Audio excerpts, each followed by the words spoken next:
Hi, I'm Steve Bollert, founder of Universalist Radhakrishnanism.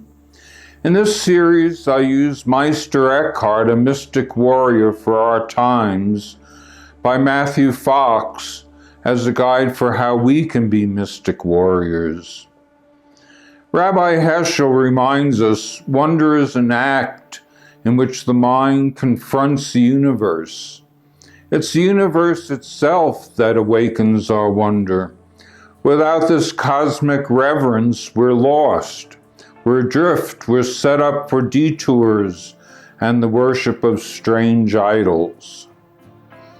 When we lose our sense of wonder, we see the universe as an array of commodities to be exploited for profit. And this is a dominant viewpoint today as the earth is decimated for the profit of a few. Yet at the same time, new cosmological advances restore our sense of wonder and the spiritual conscious basis of existence. I side with physicist Eric Jantz, who says God is the mind of the universe. Fox explains, time and again, Eckhart invokes cosmology in his writings. Since he never heard the notion that the universe is a machine, the basic metaphor of the modern era, he never considered the universe to be anything but alive and fully connected to Mother Earth and humanity. To speak of the heavens is to speak of the life systems on Earth. Earth is our hood in the universe, our local neighborhood. Ecological and cosmological awareness are in tandem. And the opposite is also true. To ignore the cosmos is to ignore ecology and Earth's survival. Unfortunately, too many people do ignore them to the detriment of all. Eckhart thinks cosmologically. He frequently addresses the all of creation. With his love, God gives all creatures their being and life, and maintains them with his love. Should anyone ask what God is, this is what I would say now. That God is love, and in fact so lovable that all creatures seek to love his lovableness, whether they know it or not, or whether they wish to or not. So much is God love and so lovable that everything that can love must love him, whether they will to do so or not. The belief that Goddess is love and we are meant to love her or him in return is the basis of Christian and Gaudiya Vaishnava teachings. When we actualize this loving relationship, that is the perfection of life. Eckhart said humans are meant to be a heaven for God to dwell in. His thinking was very much aligned with cosmology. Microcosm, macrocosm, as above, so below. To this end, Radhakrishna devotees meditate within their hearts on serving them in Braj, thus manifesting the spiritual world here and now within themselves. Teilhard de Chardin, 1881 to 1955, was a lover of creation his whole life. A scientist, poet, mystic, and Jesuit priest who was banished to China by his order. Teilhard devoted his life to bringing religion and science, spirit and matter together. Soul and cosmos are no longer married. Psyche and universe have ruptured, and humanity is confused, lost, and depressed. Universalist Radhakrishnanism, with its panentheistic theology, sees Goddess in all things and all things in Goddess, restoring the unity of all things. We're open to learning from scientists and saints. We seek to heal the rift between matter and spirit, bring wholeness to life and a new healthy vision to humanity. Panentheism is a mystical way of seeing God and the world. In it, dualisms are ended, and yet the transcendence or further surprises of divinity are not squelched, as can happen in a pantheistic view. Pantheism is the idea that God is all things, as opposed to panentheism, which says God is in all things and all things are in God.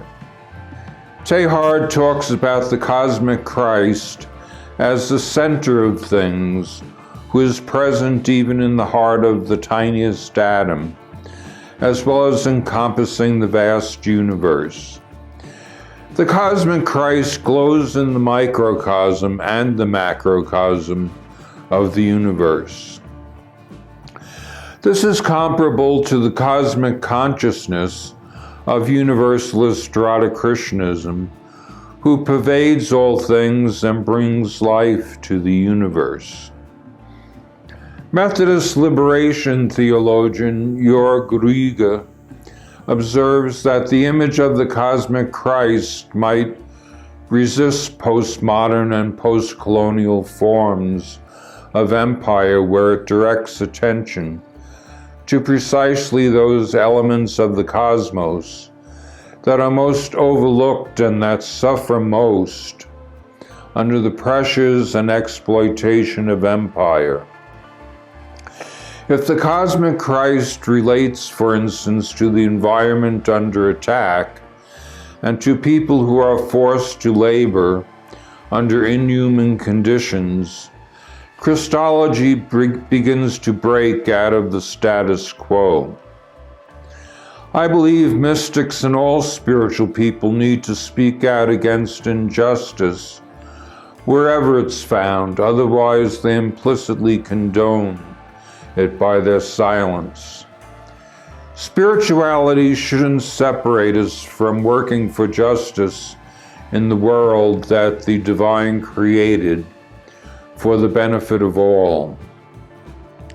Teilhard believes that the West offers a personalistic nature to the universe. He calls this the Great Western Discovery. He senses that this perspective, married to today's evolutionary understanding of the universe, allows us to visualize a new dimension of God, the God of a moving and growing world, the true spirit of matter. Creativity and love lie at the core of the universe. He confesses that the essence of my gospel can be summarized by these simple words. Not only is God love, as St. John used to say, but the world is love, and it is only fulfilled and takes on meaning to the extent that we submit to God and rejoin Him through love. Love is the superior, stable, and definitive form of all energy. Love lies at the core of the heart of the cosmic Christ. Similarly, Radhakrishna represents the love that is the basis of all things. Since we're created in their image, we're called to manifest their love as we act in the world with compassion for all who suffer and are oppressed. As devotees, we manifest the divine will that justice be done for all.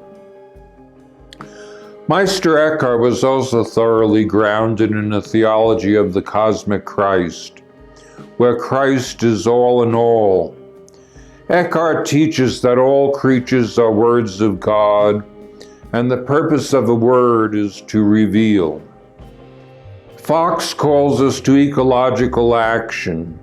Within the perspective of the cosmic Christ, this teaching tells us that all beings are sacred and all life on the planet is sacred. The obvious corollary is this: to ignore the sacredness of the forests, the rivers, the oceans, and the four-legged ones is to crucify the Christ all over again. Therefore, we ignore the blatant destruction of ecosystems and their inhabitants at our peril. When religion is prophetic, it will dare to challenge culture with calls to moral conscience and action, and this includes eco-action.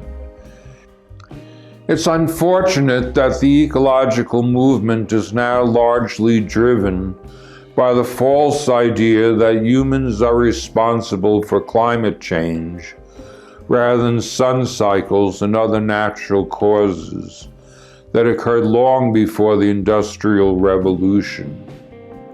The UN, Al Gore, globalists, and elites are propagating a hoax through their propaganda machine in order to force economic restructuring and profiting through carbon taxes. Pollution and ecosystem destruction are real problems to address, but human-made CO2 is not a concern. Here's a video, Unstoppable Solar Cycles, that explains the situation from a scientific viewpoint. I'll also list it below. Eckhart, Fox, Berry, and others call us to incarnate the Christ today and fight for eco-justice. Mother Earth and its inhabitants of all species are threatened by widespread exploitation for unbridled consumerism and profit for the wealthy. We need a new economic system that takes the interconnectedness of the earth and its inhabitants into account and sustainably provides for their needs, rather than economic growth for profit based on death and destruction. Thomas Berry says the law of limits is among the most basic of all cosmological, geological, and biological laws. It's particularly clear in the case of biological forms. While most species learn to live within the limits of their niche, humans refuse to acknowledge limits to their consumption, thus corrupting themselves and their environment. Today we see this to an unprecedented degree and need to rise to the occasion. If you like what you heard, please click like and subscribe so you don't miss upcoming episodes. Thank you.